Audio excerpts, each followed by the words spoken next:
Since 2021, I've read so much manhwa, and believe me, I really mean so much. It's just so easy to find, it's sometimes more appealing to read because they're colored. So in this video, I'm going to be telling you my current top 5 manhwa. Well, actually, top 6, because Solo Leveling is my number 1. And I feel like there's no need to give a review and summary about this, because even if you don't read a lot of manhwa, I'm guaranteed you have read or watched Solo Leveling. Okay, now really getting into the topic. My number 2 manhwa is Lookism. Lookism was one of the first webtoon I was recommended, and actually at the time, I thought webtoon was whack, so I didn't read it until later. This series has such a big tonal switch, and believe me, it's good. The story starts off with a kid that has been bullied for most of his high school life, and one day when he goes to sleep, he later wakes up in a completely different body that is handsome and tall with a nice build, which is completely different from his fat, short and ugly normal body. He transferred out of that school into another school that's special in ways, like it focuses on art careers. It's like Hollywood Arts from Victorious if you watch that show. The thing is, when he enters this new body, he uses it to go to the high school while using his regular body for late night shifts at a corner store. The early parts of Lookism don't have much of a serious story. There's bits and pieces of stuff that does come back, but nothing too crazy. I would say chapter 199 is where the story really starts. The God Dark arc is where everything starts to really pick up. The story starts to introduce other gangs that are in South Korea. Fans of Lookism refer to this part as gangism because of how many important gangs become a part of the main plot. There are several characters that are important to the overarching story of Lookism, with Daniel being the main character. My favorite is Zack, by the way. One thing about Lookism is that their characters are insanely strong. Their strength isn't as outrageous as people you would see from Baki, but it's definitely up there. One of the strongest characters in this whole series is Gun. Gun has some of the best fights throughout this entire series, and the current part that I'm reading, he's fighting every person that has been claimed as some of the strongest characters in the generation, and is demolishing them. Like, oh my god, he's so tough. Now, when I was talking about the earlier parts of Lookism, I maybe have thrown up some images and they didn't look too good. And I'm saying this because when you read Lookism, the earlier parts aren't drawn good at all. I'm not gonna lie, they don't look appealing. But as you read, it definitely progresses to a good art style. And the reason why this is number 2 is because the story building, man, is just so freaking good, bruh. And how they show the relationships between each character and it connect the viewers with them emotionally is done very well, which why it serves it gets its spot as my number 2 manhwa. And there's also an anime of this series that's on Netflix. I doubt it's going to get a season 2 because it's been so long since the first season came out. It's actually not that bad. That was truly my first introduction to, well, not introduction, that was my first way I saw Lookism. Then I started reading the manhwa after the anime.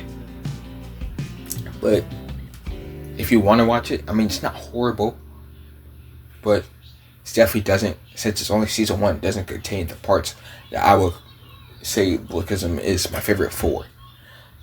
And that's all I got for Lookism. On to the next series. Actually, before that, I'm gonna say this is actually my top 7, since I'm Tower of God. I'm not gonna go too crazy into that. Tower of God is my 3rd favorite manhwa, man. There's an anime on that. I watched the anime for the first season, and then I read the manhwa. I completely went on a binging streak of reading that with someone I know. Like, we were just reading that, and it's just so good. I would say how people love One Piece, and how they talk about One Piece, I think that's what Tower of God is for manhwa. The world building is so vast and deep, and the characters are so developed, and a lot of them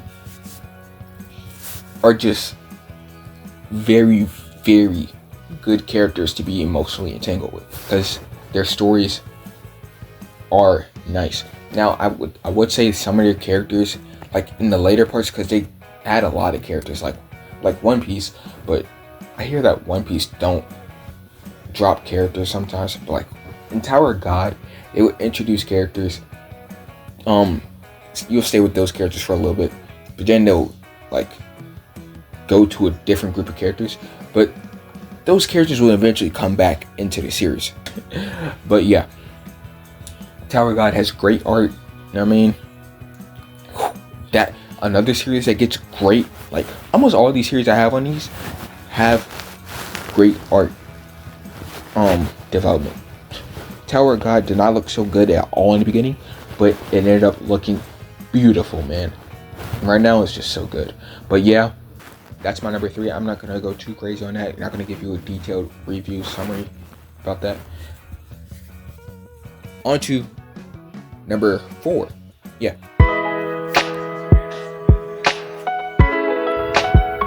My third favorite manhwa doesn't have much fist fights in it, like Lookism or Tower of God.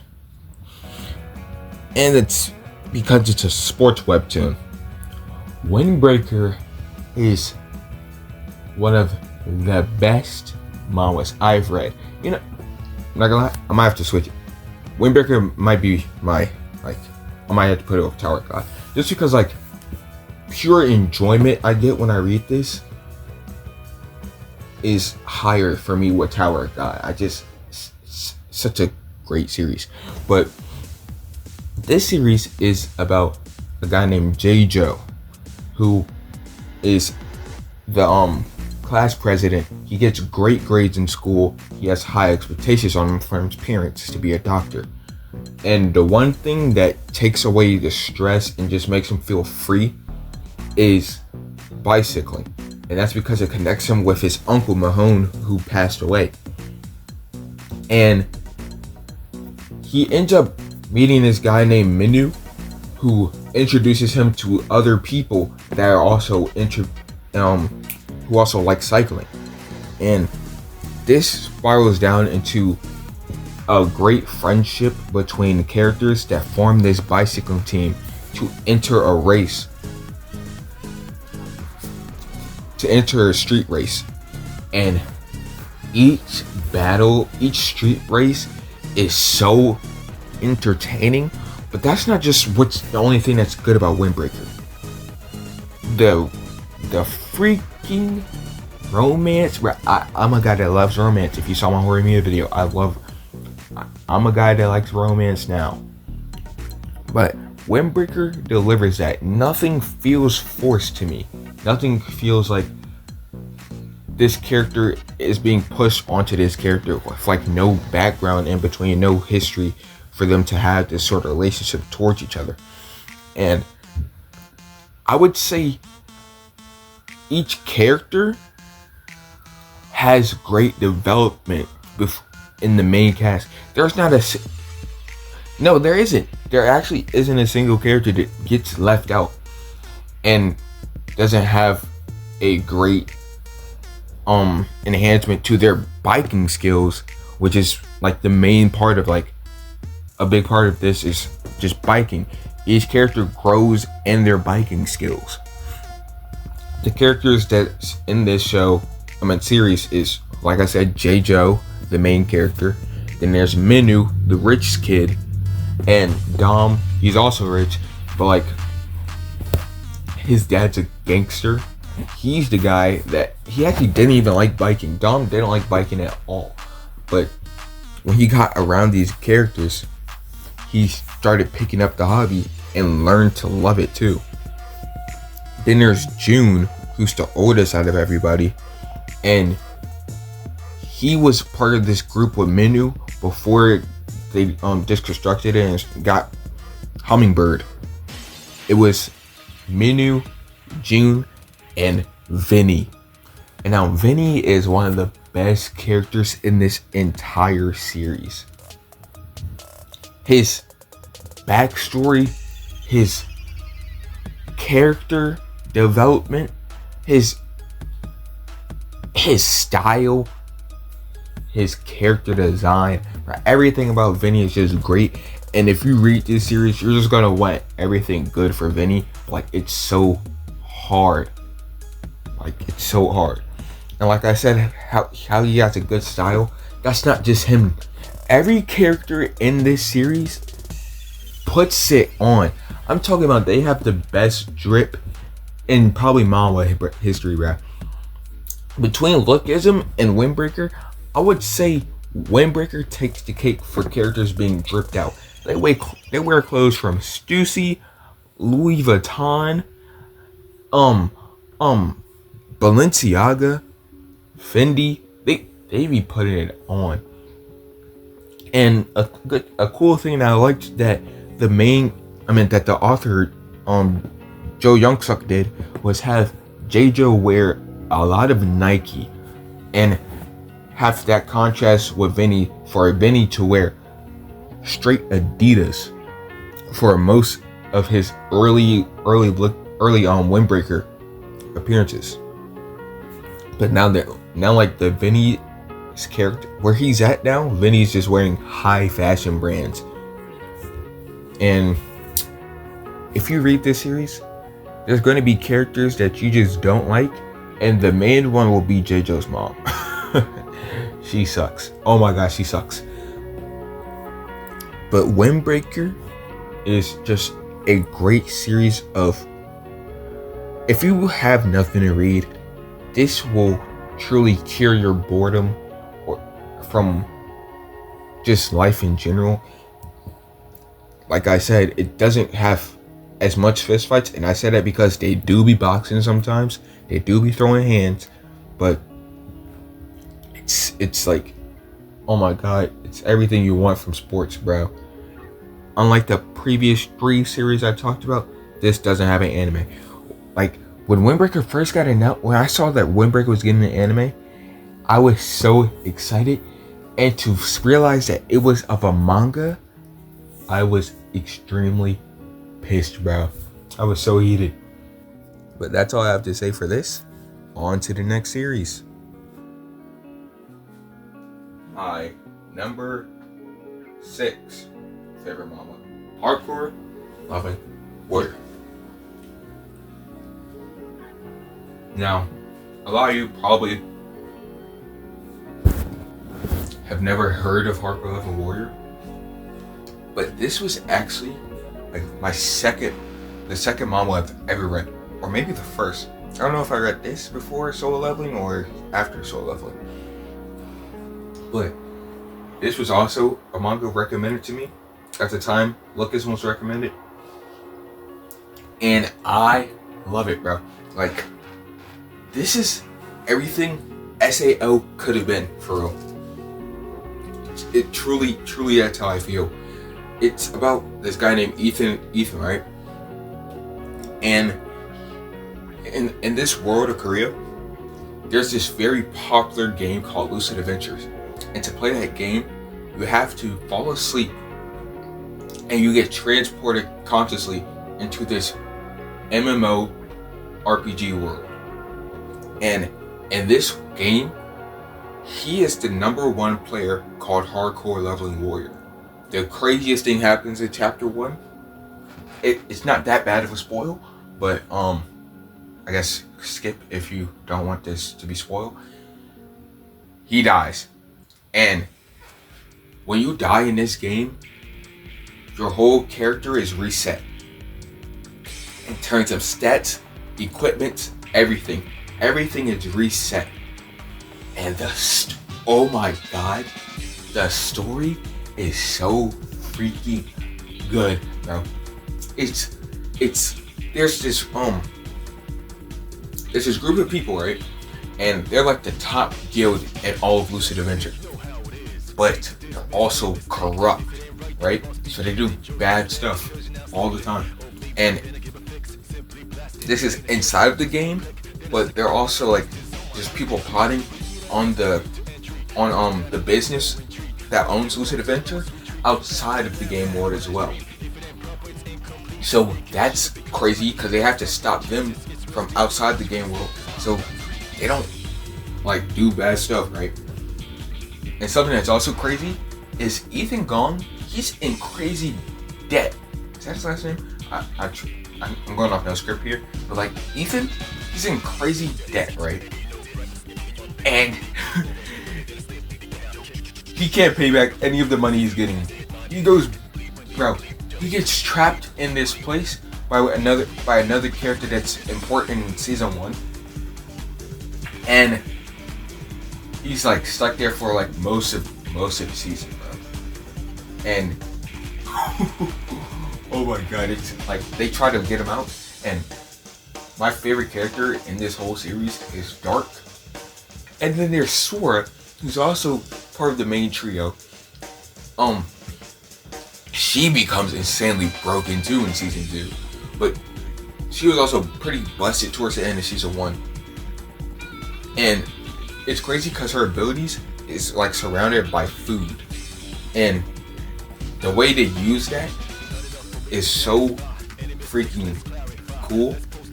And I'm gonna tell you, you're gonna, like I said, you're gonna love this series, especially if you're like into RPGs, like just gaming in general. The stuff they put in this is so great, from all the skills, and you're gonna want to play RPG. You're gonna want to like download, like I guess like New World or something to get the feel of this. Because trust me, I was definitely getting the feeling to play an RPG every time I read a new chapter. And I binged this series. Oh my god, I binged the mess out of this series.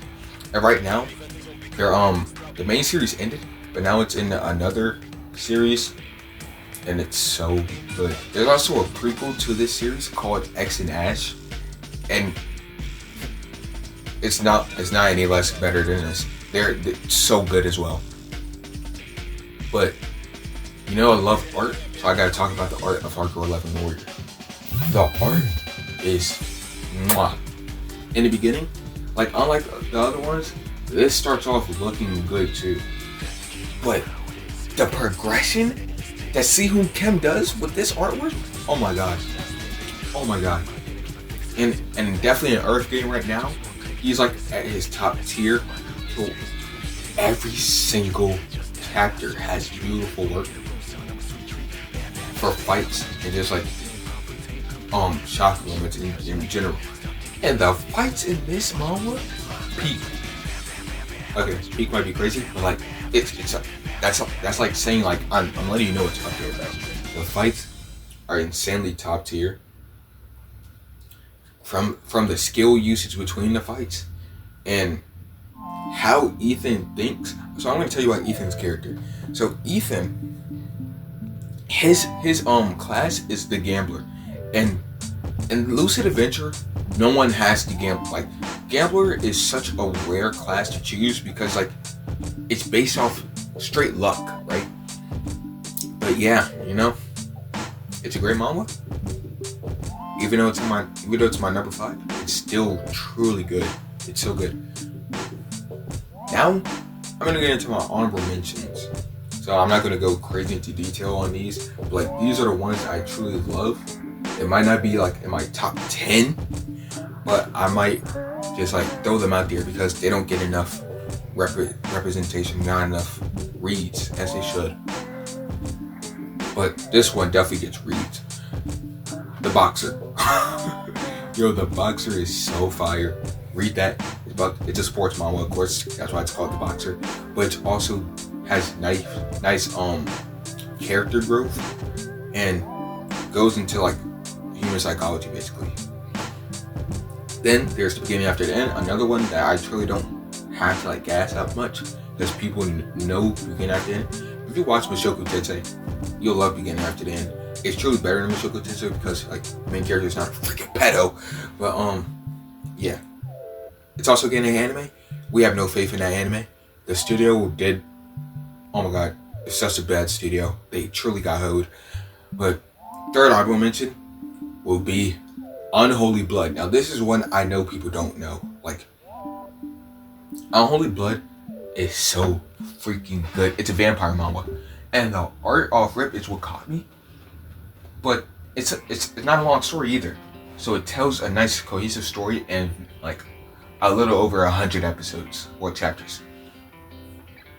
And it's, give it a read. If you don't got nothing else to do, nothing else to read, give Unholy Blood a nice read through. The final one, Omniscient Reader. It's up there. It's by the same studio that does So Leveling. Might like truly be like this is definitely in my top 10. I'm not gonna lie. This is definitely in my top 10. It has better story, like world building, like stuff. It's better than Solo Leveling. I'm not gonna lie. But the story is very good. It's really good.